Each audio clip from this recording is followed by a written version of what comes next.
I just got fired, but I've been telling people I got laid off. That's the move. You can't say fired. You got to say laid off. Because when you say laid off, your friends actually have sympathy for you. They're like, oh, don't worry about it. You land on your feet. When you say you got fired, all they have for you is questions. Like, what happened?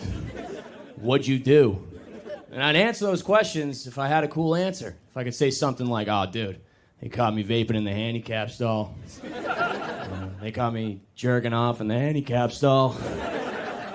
But I gotta look them dead in the face and just be like, oh, dude, they told me I was a bad culture fit. You know? It's true, though, I am. I'm like a facilitator of workplace hatred. That's like my thing. I'm like the last guy you want to see in a break room, truly. If you're having a bad day, I'm just gonna pile on, really. Open the cabinet, oh, we're out of peanut butter pretzels again. I'm in the corner. This company doesn't fucking care about us.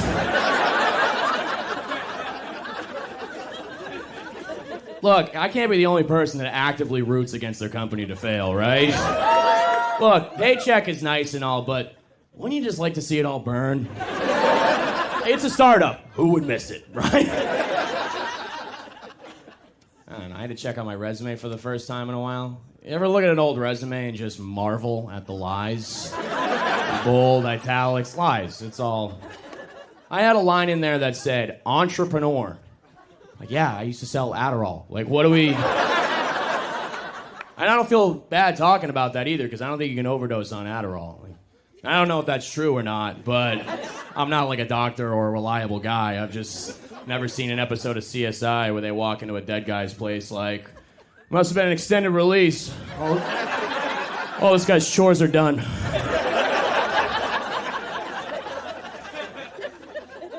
had to go to a bunch of job interviews, and I thought I'd be cruising through job interviews. You know, I'm a smart guy. I got a lot of charisma. I thought it'd be easy. Most of the job interviews are online, though, so what happens is, you forget about them. You're farting around the computer, you're watching a hockey fight compilation, and a Zoom window pops up. You're like, oh, here we go. All right. And, you could skate on charisma for, like, most of the small talk, but then they start to really hammer you with the tough questions. They'll go, Alec, can you name a time in your life when you faced adversity? You ever been so unprepared it comes off as white privilege? I'm like, adversity!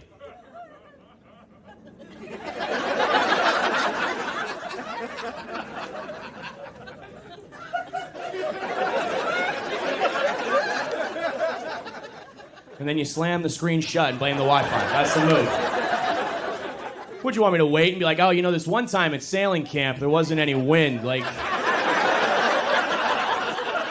I'm gonna blame the Wi-Fi.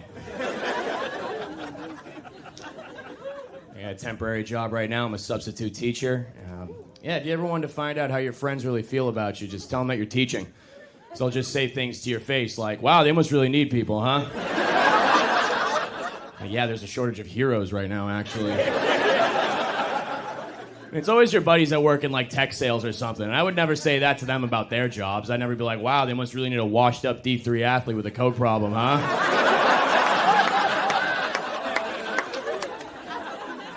I'm doing my best for these kids, okay? I'm trying. I'm an educator. It is tough. I did a whole lesson on apostrophes the other day. I think it was all wrong. I think the whole thing was wrong. They're asking me, like, how do I know if it's possessive? I'll sound it out. I don't know. Good part about being a sub, though, for the most part, your job is just throwing on a movie and then watching the first half of that movie 6 times in a row during the day. By the time you get to 7th period, you're like, look, kids, we're starting Mulan from the middle, okay? I gotta find out this bitch defeats the Huns. I'm losing my mind. And I don't like that word sub either. I think that's very demeaning to me, okay? In my classroom, I am not a sub. I am the dom, all right? You'll find out everything about your life on the internet almost instantly. Remember when we were growing up and we thought all of our teachers just lived at the school? Now I'll be in the middle of a lesson, some kid will pull up his phone and just be like, damn, mister, you live in a bad part of town. I had some kid comment on a comedy promo of me and he just said, your ass. I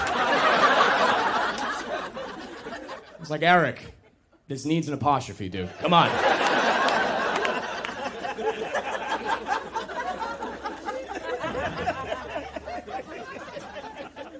I'm trying to get a girlfriend right now. I put having a girlfriend on my vision board. It's a big goal for me.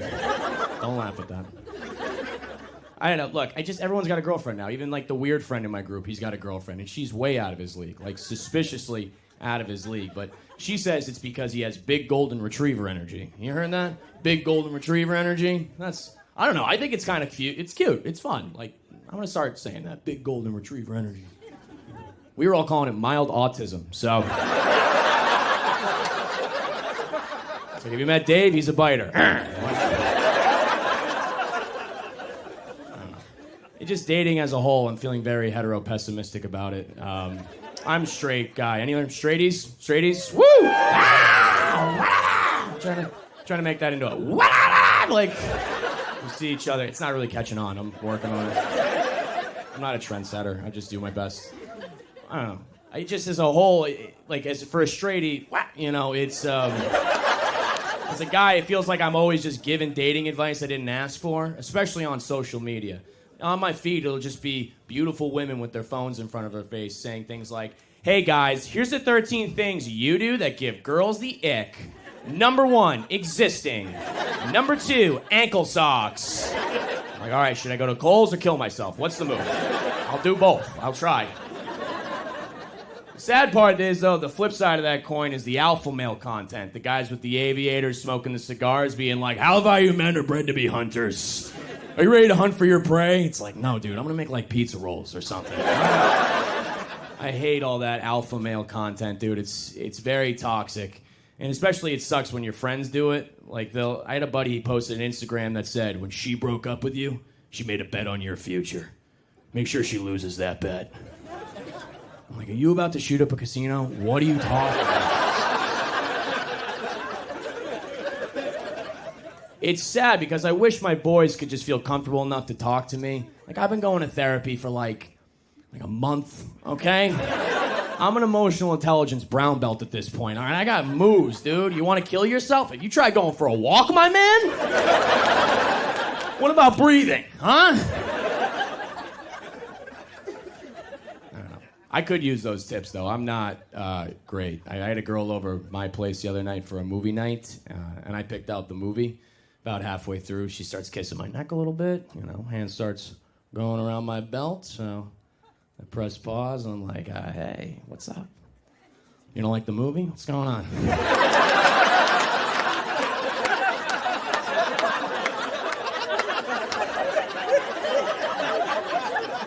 I know you want to Netflix and chill. This is HBO Max and pay attention right now. Okay?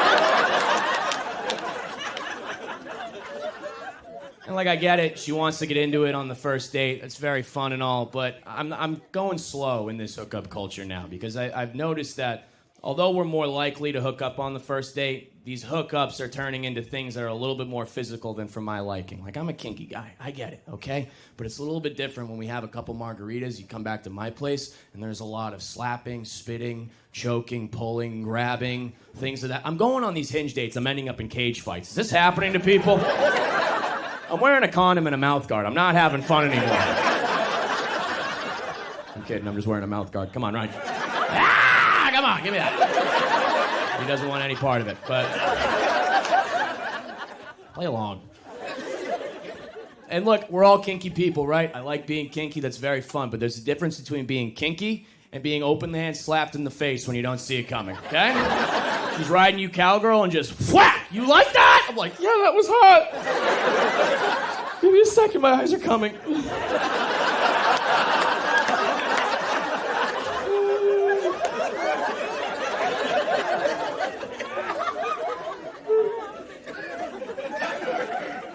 And it's like, what do I say to my boys when I've had an encounter like this? Because normally, sex is a very high-five situation. We go back, we're pumped about it, we're stoked.